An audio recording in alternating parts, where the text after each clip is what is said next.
20. We're going to start in verse 8, and we're going to read through 11. It says this: Remember the Sabbath day and keep it holy.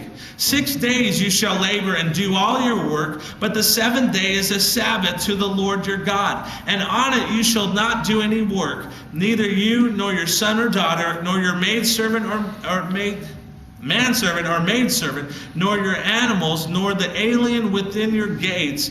For in 6 days the Lord made the heavens and the earth and the sea, and that all that is in them, but he rested on the seventh day. Therefore the Lord blessed the Sabbath day and made it holy. Now take a look at your outline. Take a look at your outline. The fourth commandment is this. Let's read it out loud together, okay? Not like you sang this morning. Let's actually read it, okay? Thank you over there. Exodus verse 8, okay, 20 verse 8. Let's read it out loud together. Remember the Sabbath day by keeping it holy. Let's read it again, okay? Remember the Sabbath day by keeping it holy. Now, I don't know about you, but wouldn't it be a lot better if we can just relax a little bit more? Would you guys agree with me? Would you guys agree that if we could just relax, if we can learn to simplify our lives, if we can just set some priorities in our life, get rid of all the other stuff and have these priorities in line, wouldn't it have a tremendous benefit for our families? What do you think? Yeah? Yeah, it would. And God says, I've given you a day and I call it the Sabbath for you to be able to rest. Now, I want you to notice this on your outline. What exactly is the Sabbath? Well, it simply means this. You might want to write it down. It means day of rest. The word Sabbath means day of rest. And God says every seventh day, you and I are to take a day of rest, just to chill out, unwind, and relax. Now, I want you to notice this verse in Mark 2. Jesus says to them, the Sabbath was made for man, and not man for the Sabbath. Jesus says, the reason why I gave you a day of rest was for your benefit. You know, every 7 days, we are supposed to work 6, and then on the last day, we are supposed to re-energize physically, emotionally, spiritually. And so what does that mean? It means that we have to take this day of rest.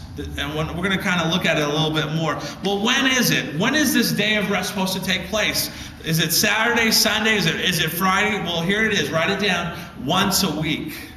You might want to write this down. Once a week. Now, I might get in trouble with some of you, but I'm just going to say this. God doesn't care when you do it as long as you do it once a week. Okay? Nowhere in the Bible does it say, I want you to worship on this specific day. Nowhere in the Bible does it say that. I want you to notice this. There are 3 major religions out in the world today. There's Islam, Judaism, Christianity. Muslims celebrate the Sabbath on when? Do you guys know? Friday, right. Jews celebrate the Sabbath on Saturday. And Christians celebrate it on Sunday. Now, why is that? Well, in the Bible, the Lord's Day, or Sunday, was the day that we celebrated the resurrection of Jesus Christ. He came back from the grave on a Sunday, and it's during that time that the early Christians began to worship on a Sunday. But again, Jesus doesn't say, I want you to worship on this specific day. Remember, the Sabbath was made for man, not man for the Sabbath. Now, I want to show you what the Bible says about this in Colossians 2. It says this. If you're kind of wondering about this, I want you to notice this. It says, don't let anyone condemn you for what you eat or drink, or for not celebrating certain holy days or new moon ceremonies or Sabbath. For these rules were only a shadows of the real thing. Who's the real thing, guys? Right. Coca-Cola is not the real thing. Jesus Christ is the real thing. And the reason why they had these celebrations in the Old Testament was to point to what was going to come along one day. And Jesus Christ said, I am the Sabbath. He says, I'm the one who gives rest. And we're going to kind of look at that verse a little bit later. But it doesn't necessarily say you're supposed to do it on Sunday. Well, why are we doing it here? What are we going to do? Why are we here today? Well, the reason is because God does want us to pick one day to worship, to celebrate what He's done in our life. And we're going to kind of look at what's more entangled in that. I want you to notice what Paul says in Romans 14. He said, some of the Lord's followers think one day is more important than another. Others think all the days are the same. But each of you should make up your own mind. Any followers who count on one day more important than the other, do it to honor their Lord. Now you might want to circle that. Why do we celebrate a day to come to church? Well, we do it because we want to honor the Lord.